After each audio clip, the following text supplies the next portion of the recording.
Ratusan warga negeri Sepa, Kecamatan Amahai, Kabupaten Maluku Tengah ikut meramaikan lomba lari maraton yang digelar Panitia Hiapolo Institute dan Lintas Generasi Negeri Sepa. Kegiatan ini bertemakan Semarak Kemerdekaan Republik Indonesia ke-79 tahun 2024.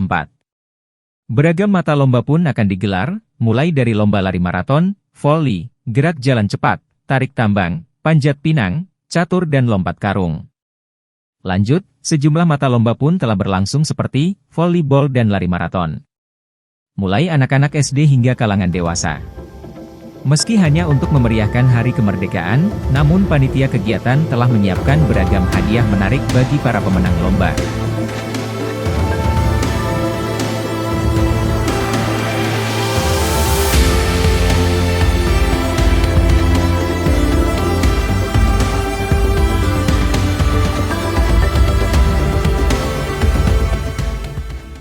Download Tribun X sekarang, menghadirkan lokal menjadi Indonesia.